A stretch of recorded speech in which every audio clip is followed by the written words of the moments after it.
सियासतदान की बेटी हजारों गैर महरम मर्दों के सामने बाजू उठा उठा कर चीख चीख कर तकरीरें करे तो वो कौम की बेटी है, और अवाम की बेटियां मुल्क की खातिर सड़कों पर निकल आए तो तवाइफे हैं। राना सनाउल्लाह टीवी प्रोग्राम में खुद जाकर अपनी बेटी की तारीफ कर दें कि वो डांस बहुत अच्छा करती हैं तो वो तहजीब है,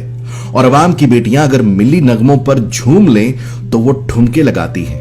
शहबाज शरीफ 5 औरतों से शादी करे तो उनकी इज्जत वाजिब हो जाती है, और इमरान खान अगर तीसरी शादी करे तो वो गलत है। सियासतदान की बेटी सरेआम बड़े बड़े लोगों की गैर अखलाकी वीडियोस अपने मोबाइल में रखने का दावा करे तो वो कौम की बेटी, और तहरीक इंसाफ के जलसे में कोई खातून माइक पर बयान भी दे दे तो वो मेरा जिस्म मेरी मर्जी वाली औरतों में से है। शरीफ खानदान के लोग हर झूठ बोलने से पहले अल्लाह ताला के फजलो करम से बोले तो वो जन्नती रूहें, और इमरान खान अगर तस्बीह पकड़कर सच बोले तो वो इस्लाम का नाम लेकर दिखावा करता है। लीगी खवातीन बेहुदा किरदार होने पर भी सावित्रियां हैं, और तहरीक इंसाफ की बावकार खवातीन मशरकी लिबास में भी गैर मुहज्जब। नवाज शरीफ की बेटी बगैर किसी ओहदे के नून लीग का मीडिया सेल चलाने का इकरार सरेआम करे तो भी सन्नाटा, और इमरान खान की बीवी पर सियासत का झूठा इल्जाम भी लग जाए तो वो मुजरिम है। जुबैर उमर की गैर अखलाकी वीडियो सरेआम सामने आए तो भी मरियम साहिबा का वो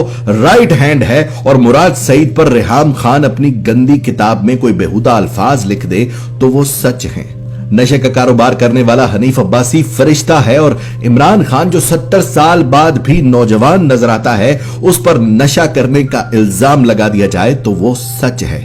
दूसरी जमायतों से कोई तहरीक इंसाफ में शामिल हो जाए तो वो लोटा है, लेकिन अगर तहरीक इंसाफ से कोई उनमें शामिल हो जाए तो वो जमहूरियत का हुस्न बन जाता है। नवाज शरीफ और उसकी बेटी अस्करी क़यादत का नाम ले लेकर अपने जलसों में उनके खिलाफ नारेबाजी करवाए तो वो वोट को इज्जत दिला रही है, और इमरान रियाज जैसे सहाफी अगर हक सच की बात तहजीब के दायरे में भी करें तो वो गद्दार। इमरान खान के दौर में सऊदी हुकूमत हज 3 लाख रुपए से 4 लाख का कर दे तो वो इमरान न्याजी का कसूर, और मौलाना उसी हज को 9 लाख रुपए का कर दे तो ये बरकत वाला हो गया है। पेट्रोल 150 का महंगा था, रिक्शे जल रहे थे, मगर 250 का सस्ता लग रहा है, मजा आ रहा है। बिजली पर सब्सिडी दी जा रही थी तो मुल्क डूब रहा था, अब बिजली पर 500% टैक्स लगाए गए हैं तो मुल्क बच जाएगा। गैस सस्ती थी तो मुल्क डूब रहा था, अब 400% महंगी हो गई है तो मुल्क बच रहा है। आटा, घी, दालें, कपड़े, चावल, चिकन, हर चीज की कीमतें चंद महीनों में डबल हो गई हैं, लेकिन हराम है जो किसी वजीर के माथे पर